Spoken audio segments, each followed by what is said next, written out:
दास्तान ईमान फरोशों की जिल्द अव्वल किस्त 4 हिस्सा 8। सातवीं लड़की जब सुल्तान को कत्ल करने आई, मोबी उठकर उसके साथ जा खड़ी हुई और बोली, मैं इसके साथ जाऊंगी। कमांडर ने कहा, हम तुम्हें बड़ी मुश्किल से आज़ाद करा के लाए हैं, मैं तुम्हें ऐसी खतरनाक मुहिम पर जाने की इजाज़त नहीं दे सकता। मोबी ने कहा, मुझे अपनी असमत का इंतकाम लेना है, मैं सलाहुद्दीन अय्यूबी की ख्वाबगाह में आसानी से दाखिल हो सकती हूँ। मुझे मालूम है मुसलमान का रुतबा जितना ऊंचा होता है वो खूबसूरत लड़कियों का उतना ही शैदाई होता है। सलाहुद्दीन अय्यूबी को महसूस तक न होगा कि वो अपनी ज़िंदगी में आखिरी लड़की देख रहा है। बहुत बहस तकरार के बाद मगनाना अपने एक साथी और मोबी के साथ अपनी पार्टी से रुखसत हुआ। सब ने उन्हें दुआओं के साथ अलविदा कहा। उन्होंने 2 ऊँट लिए, एक पर मोबी सवार हुई और दूसरे पर दोनों मर्द। उनके पास मिस्र के सिक्के और सोने की अशरफियाँ भी थीं। दोनों मर्दों ने चुवे ओढ़ लिए। मगनाना की दाढ़ी खासी लंबी हो गई थी। कैद खाने में धूप में मुशक्कत कर करके उसका रंग इटली के बाशिंदों की तरह गोरा नहीं रहा था, शाही मायल हो गया था। इससे उस पर यह शक नहीं होता था कि वो यूरोपियन है। भेस बदलने के लिए उन्हें कपड़े देकर भेजा गया था, मगर एक रुकावट थी जिसका बज़ाहिर कोई इलाज नहीं था। मगनाना इटली की जुबान के सिवा कोई जुबान नहीं जानता था। मोबी मिस्र की जुबान बोल सकती थी, उनके साथ दूसरा आदमी भी मिस्र की जुबान नहीं जानता था। उन्हें इसका कोई इलाज करना था। वो रात को ही चल पड़े। मोबी रास्ते से वाकिफ हो चुकी थी, वो काहिरा से ही आई थी। मगनाना ने उस पर भी एक चुवा डाल दिया और उसके सर पर दुपट्टे की तरह चादर ओढ़ दी। सुबह की रोशनी में सुल्तान अय्यूबी के उन सवारों का दस्ता जो उनके ताकुब में गया था, घोड़ों के खुरे देखकर रवाना हो गया। ये बहुत से घोड़ों के निशान थे जो छुप नहीं सकते थे। सुबह से पहले सलीबियों की पार्टी लड़कियों को लेकर चल पड़ी। उनकी रफ्तार खासी तेज थी, मगर उनके ताकुब में जाने वालों का सफर शाम होते ही रुक गया, क्योंकि रात के वक्त वो जमीन को नहीं देख सकते थे। मगर सलीबियों ने सफर जारी रखा। वो आधी रात के वक्त पड़ाव करना चाहते थे, वो बहुत जल्दी में थे। अगले रोज फिर सुबह की धुंधलके में ही सलीबी चल पड़े, मगर उनके ताकुब में जाने वालों की पार्टी सुबह की रोशनी में रवाना हुई। मगनाना ने अक्लमंदी की थी कि वो ऊँटों पर गया था। ऊँट भूख और प्यास की परवाह नहीं करता, रुके बगैर घोड़े की निस्बत बहुत ज्यादा सफर कर लेता है। इससे मगनाना का सफर तेजी से तय हो रहा था। सूरज गुरूब होने में अभी काफी वक्त था जब ताकुब वालों को लाशें नजर आईं। अली के नायब ने बालियान की लाश पहचान ली। उसका चेहरा सलामत था। उसके करीब उसके 6 दोस्तों की लाशें पड़ी थीं। गिद्धों और दरिंदों ने ज्यादातर गोश्त खा लिया था। सवार हैरान थे कि ये क्या मामला है। खून बताता था कि उन्हें मरे हुए ज्यादा दिन नहीं गुजरे। अगर ये बगावत की रात मरे होते तो खून का निशान तक न होता, उनकी सिर्फ हड्डियां रह जाती। ये एक मुअम्मा था जिसे कोई न समझ सका। वहां से फिर घोड़ों के निशान चले। सवारों ने घोड़े दौड़ा दिए। निसफ मील तक गए तो ऊँटों के पांव के निशान भी नजर आए। अब ये लोग भी सूरज गुरूब हुआ तो नहीं रुके, क्योंकि अब मिट्टी के ऊंचे नीचे टीलों का इलाका शुरू हो गया था, जिसमें एक रास्ता बल खाता गुजरता था। इसके अलावा वहां से गुजरने का और कोई रास्ता नहीं था। सलीबी उसी रास्ते से गुजरकर बोरे रूम की तरफ चले जा रहे थे। टीलों का इलाका दूर तक फैला था। वहां से निकलकर ताकुब वाले रुक गए, क्योंकि आगे रेतला मैदान आ गया था। सुबह चले तो किसी ने कहा, समंदर की हवा आने लगी है। समंदर दूर नहीं था, मगर सलीबी अभी तक नजर नहीं आए थे। रास्ते में एक जगह खाने के बचे खचे टुकड़ों से पता चला कि रात यहाँ कुछ लोग रुके थे। घोड़े भी यहाँ बांधे गए थे। ताकुब वालों ने घोड़ों को एक जगह आराम दिया, पानी पिलाया और रवाना हो गए। समंदर की हवाएं अब तेज हो गई थीं, जिनमें समंदर की बू साफ महसूस होती थी। फिर साहिल की चट्टानें नजर आने लगी। जमीन बता रही थी कि घोड़े आगे आगे जा रहे हैं और ये बहुत सारे घोड़े हैं। साहिल की चट्टानें घोड़ों की रफ्तार से करीब आ रही थी। ताकुब वालों को एक चट्टान पर 2 आदमी नजर आए, जो उन्हें देखकर तेजी से समंदर की तरफ उतर गए।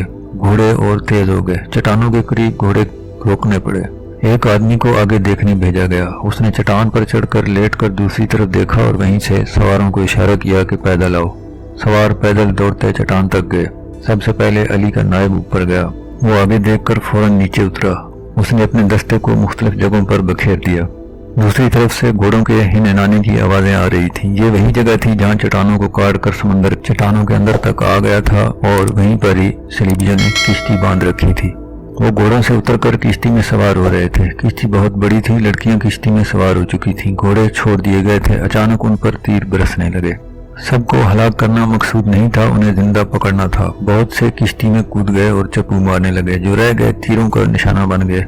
किश्ती में जाने वालों को ललकारा गया, मगर वो न रुके। वहां समंदर गहरा था। किश्ती आहिस्ता आहिस्ता जा रही थी। इधर से इशारे पर तीरंदाजों ने किश्ती पर तीर बरसा दिए। चप्पुओं की हरकत बंद हो गई। तीरों की दूसरी बाढ़ आई, फिर तीसरी और चौथी बाढ़ लाशों में पेवस्त हो गई। उनमें अब कोई भी जिंदा नहीं था। किश्ती वहीं डोलने लगी। समंदर की मौजें साहिल की तरफ आती और चट्टानों से टकरा कर वापस चली जाती। कुछ ही देर में किश्ती साहिल पर वापस आ गई। सवारों ने नीचे जाकर किश्ती पकड़ ली जिसमें सिर्फ लाशें थीं। किश्ती को बांध दिया गया और सवारों का दस्ता महाज की तरफ रवाना हो गया। कैंप दूर नहीं था। मैग्नाना काहिरा की एक सराय में क़याम पजीर था। इस सराय का एक हिस्सा आम मुसाफिरों के लिए था और दूसरा हिस्सा उमरा और ऊंची हैसियत के मुसाफिरों के लिए। इस हिस्से में दौलतमंद ताजिर भी क़याम पजीर थे। उनके लिए शराब और नाचने गाने वालियां भी मुहैया की जाती थी। मैग्नाना इसी खास हिस्से में ठहरा। मोबी को उसने अपनी बीवी बताया और अपने साथी को मोतमिद मुलाजिम। मोबी की खूबसूरती और जवानी ने सराय वालों पर मैग्नाना को रोबदारी कर दिया। ऐसी हसीन और जवान बीवी किसी बड़े दौलतमंद की ही हो सकती थी। सराय वालों ने उसकी तरफ खुसूसी तवज्जो दी। मोबी ने अपने आप को मुसलमान जाहिर करके सलाहुद्दीन अयूबी के घर और दफ्तर के मुतल्लिक मालूमात हासिल कर ली।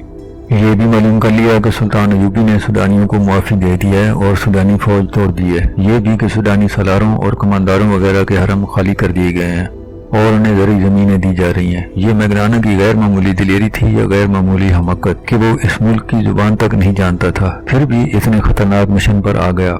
उसे इस किस्म के कत्ल की और इतने बड़े रुतबे के इंसान तक रसाई हासिल करने की कोई ट्रेनिंग नहीं दी गई थी। वो ज़हनी लिहाज से इंतशार और खलफशार का मरीज था। फिर भी वो सलाहुद्दीन अयूबी को कत्ल करने आया था जिसके इर्द गिर्द मुआफ़िज़ों का पूरा दस्ता मौजूद रहता था।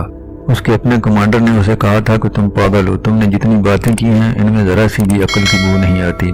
बज़ाहिर मैग्नाना वाकई पागल ही था।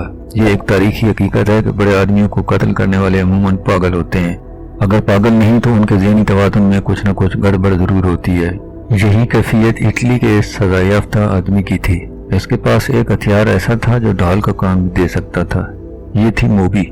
मोबी मिस्र की सिर्फ ज़बान ही नहीं जानती थी बल्कि उसे और उसकी मरी 6 साथी लड़कियों को मिस्री और अरबी मुसलमानों के रहन सहन, तहजीब व तमद्दुन और दीगर मुआशरती ऊंच नीच के मुतल्लिक लंबे अरसे से ट्रेनिंग दी गई थी। वो मुसलमान मर्दों की नफ्सियात से भी वाकिफ थी, अदाकारी की माहिर थी और सबसे बड़ी खूबी ये कि वो मर्दों को उंगलियों पर नचाना और बवक्त ज़रूरत अपना पूरा जिस्म पेश करना जानती थी।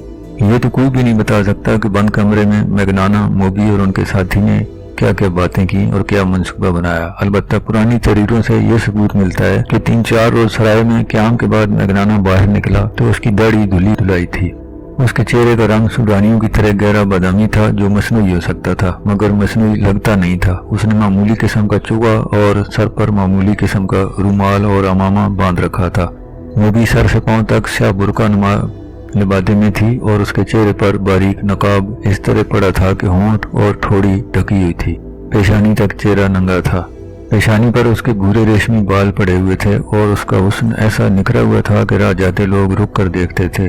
उनका साथी मामूली से लिबास में था जिससे पता चलता था कि ये नौकर है। सराय के बाहर 2 निहायत आला नस्ल के घोड़े खड़े थे। ये सराय वालों ने मैग्नाना के लिए उजरत पर मंगवाए थे क्योंकि उसने कहा था कि वो अपनी बीवी के साथ सैर के लिए जाना चाहता है।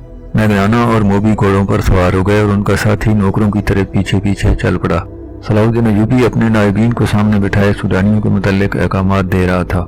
वो ये काम बहुत जल्दी खत्म करना चाहता था क्योंकि उसने फैसला कर लिया था कि सुल्तान जंगी की भेजी फौज मिस्र की नई फौज और वफादार सुडानियों को साथ मिलाकर एक फौज बनाएगा और फौरी तौर पर यरूशलेम पर चढ़ाई करेगा। बोरे रूम की शिकस्त के बाद जबकि सुल्तान जंगी ने फ्रैंको को भी शिकस्त दे दी थी, एक लंबे अरसे तक सलीबियों के संभलने का इम्कान नहीं था।